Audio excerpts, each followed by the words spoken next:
오늘 함께 말씀의 제목은 회복의 능력, 하나님이 우리를 어떻게 회복하시는가 저희 말씀을 통해서 좀 함께 살펴보기를 원합니다. 먼저 오늘 본문의 상황을 좀 살펴보면 저희가 첫 번째 구절이었던 36절 말씀을 다시 한번 보실까요?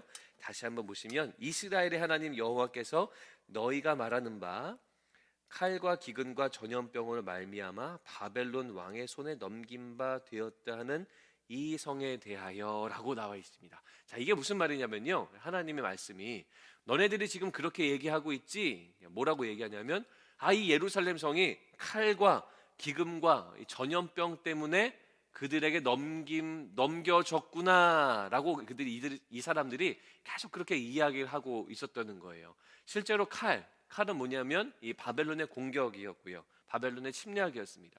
기근은 뭐죠? 먹을 것이 없는 거죠. 비가 안 온 겁니다. 비가 안 온 그런 상황, 기근이었고요.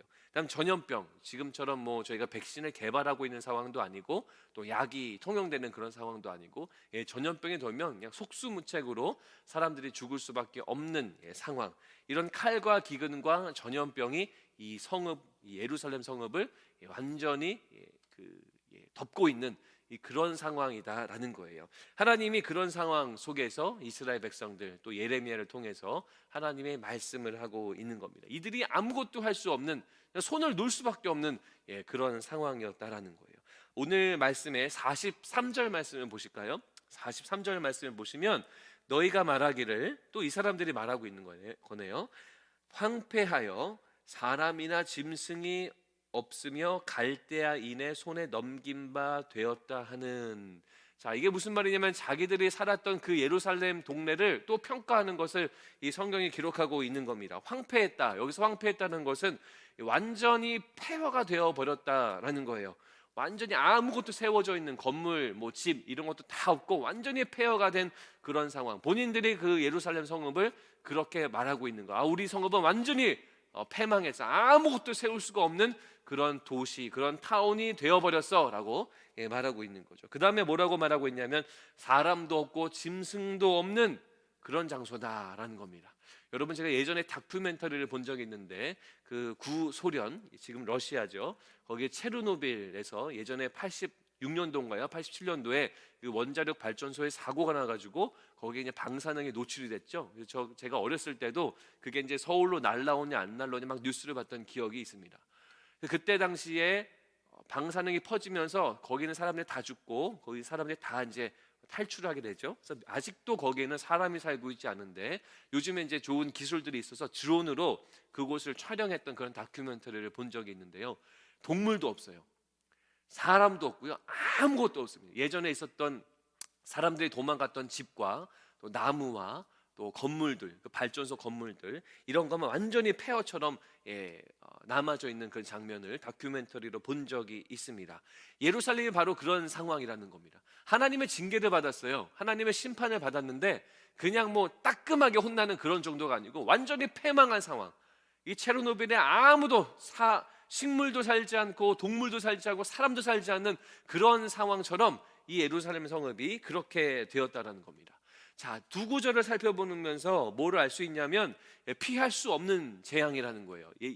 이스라엘 백성들이 피할 수 없는, 어떻게 감당할 수 없는 그런 상황이고, 그 다음에 완전한 재앙, 완전히 그곳을 덮어버리는, 죄송합니다, 개미 새끼 한 마리도 살 수 없는 그런 완전한 재앙을 하나님이 그곳에 내리셨다라는 거예요. 자, 그런데 저희가 42절 말씀을 보실게요. 42절 말씀, 여호와께서 이와 같이 말씀하시니라. 내가 이 백성에게 이 큰 재앙을 내린 것 같이 허락한 모든 복을 그들에게 내리리라. 자, 반전이 일어나죠. 지금 예루살렘과 이스라엘 백성이 경험하고 있는 재앙은 완전한 재앙, 아무것도 할 수 없는, 아무도 피할 수 없는 그런 완벽한 재앙을 경험하고 있는데 하나님이 뭐라고 말씀하십니까? 이 큰 재앙을 내린 것처럼 똑같이 내가 무엇을 내릴 거냐면 축복을 내릴 거다라는 거예요. 반전이죠. 이스라엘 백성들은 재앙을 겪으면서 무엇을 경험했냐면 하나님의 그 능력을 경험했어요. 하나님의 파워를 경험했어요. 와, 여호와 하나님 진짜 무서운 하나님이구나. 이분이 진노하시더니 정말 이 땅에 남는 것이 아무것도 없네, 살아남을 수 있는 것이 아무것도 없네, 이것을 경험해요. 완벽한 심판을 경험합니다. 아무도 짐승 한 마리 살지 못하는 그 완벽한 재앙, 완벽한 심판을 경험했다라는 거, 이스라엘 백성들이요. 그런데 하나님이 뭐를 오늘 말씀을 통해서 약속하고 계시냐면, 내가 너네들 예루살렘 성읍을 완전히 패망했던 것처럼 내가 똑같은 방법으로 너네들을 세우리라 라는 회복의 말씀을 오늘 말씀하고 계신다라는 거예요. 반전의 하나님이죠. 축복하심. 그러니까 어떤 축복입니까? 완전한 축복, 아무도 부인할 수 없는 축복, 완벽한 회복, 이런 놀라운 축복을 하나님이 이들에게 허락하시겠다라고 약속하신다라는 거예요. 일부러 그때의 사람들의 말들과 그들의 느낌들과 감정들을 끄집어내시고 언급하시면서, 너희들이 그렇게 생각했지만 내가 똑같은 방법으로 너희들을 완전히 회복시키리라 라는 것이 하나님의 말씀이다라는 거예요. 자, 그러면 말씀을 몇 구절 좀 더 살펴보면서 구체적으로 어떻게 회복하시는가를 저희가 좀 살펴봅니다. 다시 37절 말씀으로 가실게요. 37절 말씀에 가시면, 내가 노여움과 부담과 큰 분노로 그들을 쫓아 보내었던 모든 지방에서 그들을 모아들여 이곳으로 돌아오게 하여 안전히 살게 할 것이라. 자, 하나님이 완전한 회복, 무엇을 하실 거냐면 안전하게 살게 할 것이다라는 거죠. 어떤 상황이었습니까? 칼과 기근과 전염병으로 쫓겨나고 죽음을 당하는 상황인데 안전하게 살 것이다. 그 똑같은 능력으로 그들을 보호하시겠다라는 거예요. 이것은 무슨 말입니까? 안전하게 산다라는 것은 영원히 거주하게 한다라는 건데, 무슨 말이죠? 영원히 거주할 수 있다라는 것은 외부에서의 침략이 없거나 아니면 그 침략을 감당할 수 있으면 영원히 거주하는 거죠. 여기서 하나님의 능력을 나타내주고 계시는 거예요. 안전하게 너희들이 거주할 거다. 무슨 말입니까? 너희들을 침략할, 바벨론과 같은 침략할 그들을 내가 영원히 보호하리라. 이 예루살렘 성을 완전히 패망했던 그 능력으로 너희들을 공격하는 그 이방 나라들을 내가 완전히 패망시키고 막아내리라. 이것이 바로 안전히 살게 할 것이다. 하나님이 회복하시는 그 능력을 우리 가운데 보여주고 계시는 거예요. 자, 그 다음에 39절 말씀 보세요. 39절 말씀해 보시면, 내가 그들에게 한 마음과 한 길을 주어 자기들과 자기 후손의 복을 위하여 항상 나를 경외하게 하고. 자, 여기서 한 마음과 한 길, 제가 이번 주에 목자님들하고 우리 줌으로 계속 미팅을 하면서 이 한 마음과 한 길에 대한 이야기를 많이 하시는 것을 들을 수 있었습니다. 자, 여기서 왜 한 마음 한 길이냐면 이스라엘 사람들이 두 마음이고 두 길이었기 때문이에요. 어떤 마음이었냐면 한쪽으로는 여호와 하나님을 섬기기도 하면서 한쪽으로는 뭘 섬겼어요? 바알, 아세라, 목상, 이방 신들을 섬겼어요. 한쪽으로는 하나님의 길을 걸어가는 것 같으면서도 결정적일 때는 방향 확 틀어서 이방신을 섬기는 길로 달려나갔던 것, 두 마음과 두 길을 품었던 것이 이스라엘 백성의 모습이었다라는 겁니다. 그런데 하나님이 어떻게 하시겠다는 거예요? 하나님의 파워로, 하나님의 능력으로 이 두 마음을 품었던 너희들을 한 마음으로 모아서 하나님만을 경외하도록 만들겠다라는 거예요.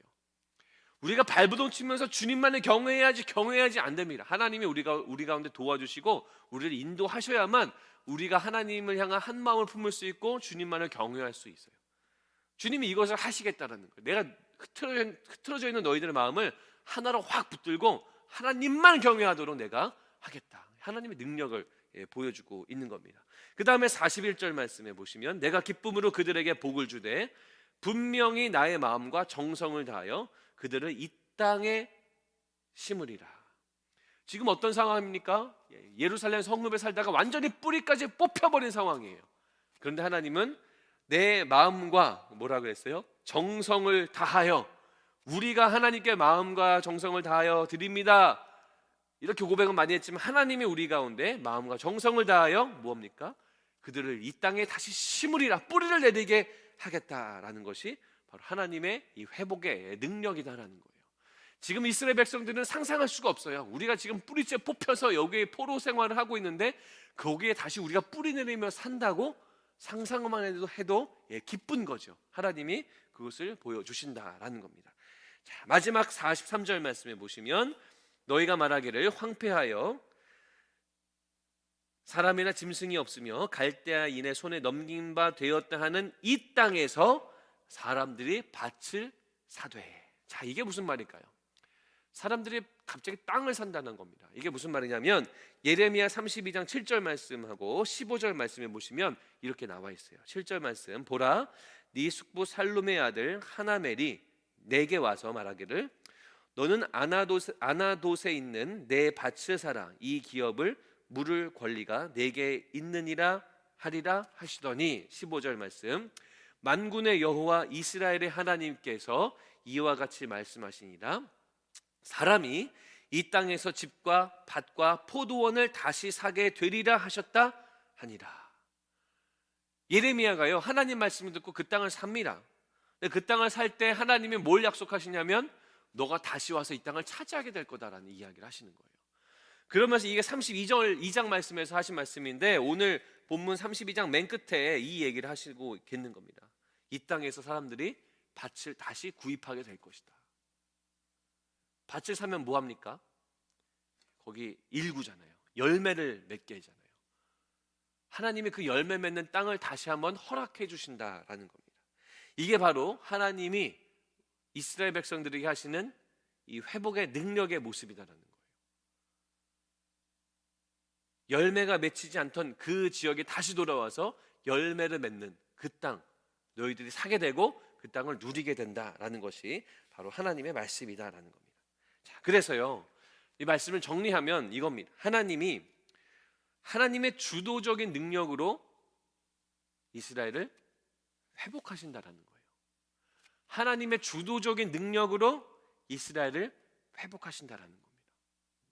심판하고 징계할 때에도 하나님이 심판하시고 징계하시고 주님이 하셨어요. 회복도 하나님이 주관하셔서 하나님의 주도적인 능력으로 주님이 이끄셔서 이스라엘 백성들을 돌아오게 하시고 그 땅에서 안전하게 살게 하시는 분이 바로 우리 하나님이시다라는 겁니다. 사랑하는 성도 여러분, 우리가 기억해야 할 것은 무엇이냐면 이 하나님의 회복의 능력이에요. 회복의 능력입니다.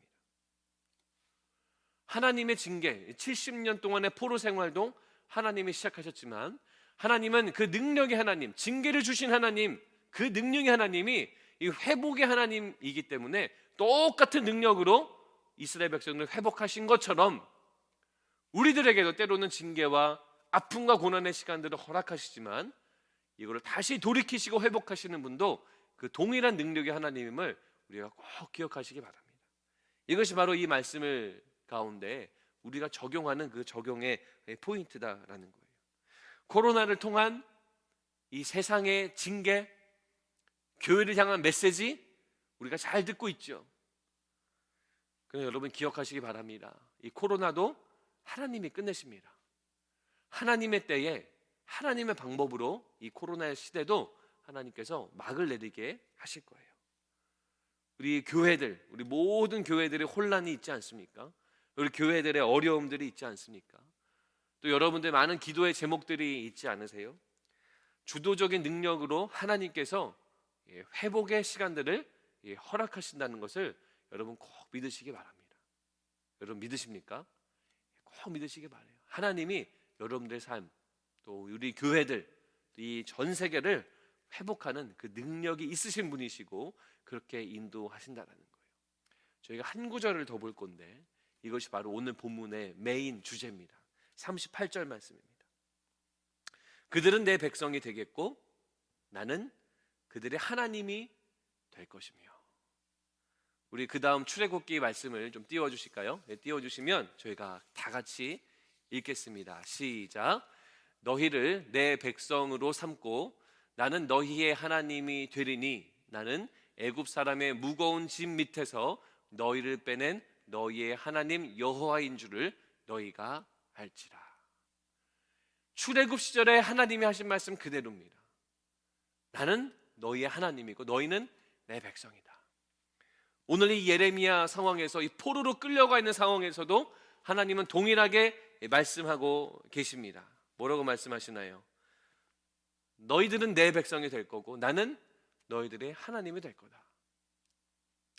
코로나 시대라는 놀라운 이 말도 안 되는 이 시대 가운데 주님은 여러분들에게 동일하게 말씀하고 계십니다. 너는 내 백성이고 나는 너의 하나님이다 라는 거예요. 회복의 능력을 가지신, 회복의 디테일을 가지신 이 하나님, 우리의 아버지 되시고 우리의 하나님 되시는 우리 여호와 하나님을 끝까지 신뢰하시고 의지하시는 우리 모두가 되었으면 좋겠습니다.